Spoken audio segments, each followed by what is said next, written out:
I don't think Meghan Markle ever would see herself walking behind Kate Middleton, which is why, of course, that story about the bridesmaids' dresses is so riveting. I mean, I'm so here for reading 4,000 words on who made who cry over this in the fitting of the flower girls' dresses, because that was all about, essentially about a power struggle. All these things are a power struggle. It was, she wanted, it was an assertion of rank over one over the other, and a fight, and flowers were delivered and rejected, and doors were slammed, and tears were shed. And that is because, Kate Middleton is going to be queen, and Meghan actually is never going to be queen. She could have had the most extraordinary career, however. This is the sad part. Prince Harry and Meghan, a story that has come out here, I don't know if it's come out in the US, is that the Queen said to Meghan, you can carry on acting, don't give it up. Because she recognized how hard her role would be as second fiddle to Catherine, Duchess of Cambridge. So she said, carry on acting. And, it's hard being a woman in the royal family if you don't have a role. It's especially hard if you don't have the top role, which is what Kate Middleton has. Oh, also, the Duchess of Cornwall, the Prince, I don't know what she is going to be called in the end. I think there's some negotiation as to whether she will be called Queen Camilla. You've got to watch that space. Yes, no, I will. Prince Charles is in negotiations on that very topic.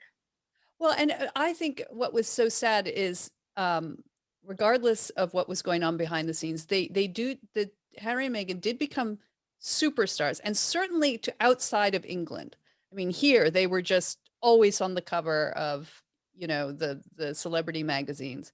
They were seen as superstars, and superstars that had she really had a role, both of them, to do. Sure, the Commonwealth. Yes, so sorry, that was what I was going to add. She could carry on acting. She decided not to. Then the Queen said, you can be my representatives in the Commonwealth. I mean, what could have been greater for them to go to Africa, to go around the Caribbean, the dependent territories, all of those places where the Queen is still the head of state, to represent the Queen in those 70 countries, or whatever it is. Correct me, I can't remember what it is. And they would have had a total purpose. Right. Even with her work with the victims of that terrible fire. Grenfell fire, yeah. Right, exactly. The Grenville, she did the cookbook, like she just, and she was very creative, and she did all these really wonderful things. And now you read, they're at a celebrity soup kitchen, handing out bowls of soup in LA. Like that's nice, What are they doing? You tell me, what are they doing? They're over there.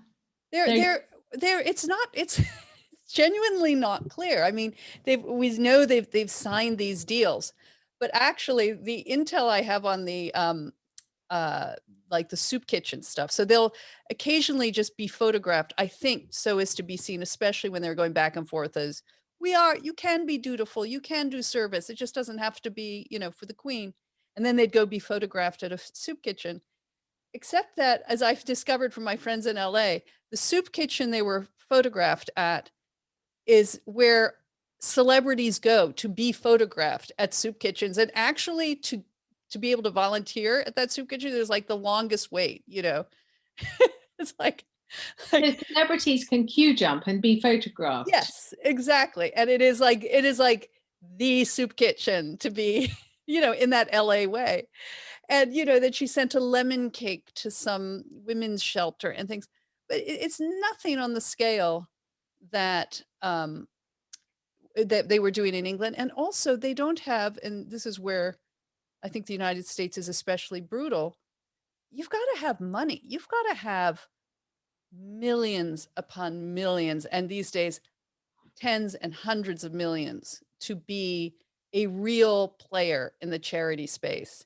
And to wield influence. And when you think of like the Lorene Jobs and all now the billionaires we have and all the money they're giving to huge causes and, helping vaccinations in Africa and everything you can imagine, sort of showing up and being woke at a women's shelter is not the, is not on the scale of certainly what they were doing before. Yes, and also, they launched a series, Archwell Podcasts. I listened to one. It was beyond terrible to listen to. I mean, they had every single famous friend they had in a clip about how lockdown had affected them or something. Yeah. Okay, you're the podcast expert. I'm about to launch a podcast, but was that an interesting podcast with Archie? I found the ad for it so cloying that I didn't listen, but as well, as you know, like it'll be interesting because I would love to have a whole slew of A-lister celebrity friends to call on. Me too. Yeah, who This is wouldn't? my podcast. But then to make it an interesting conversation, it you don't just want to hear Elton John.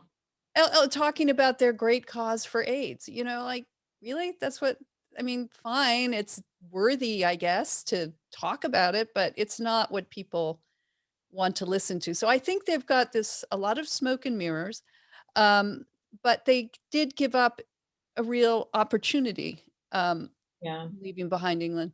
And I wonder what I keep thinking of a line that Prince Philip apparently said when he heard that Harry was potentially going to marry Meghan, and you can confirm it if you know it. Where I he think I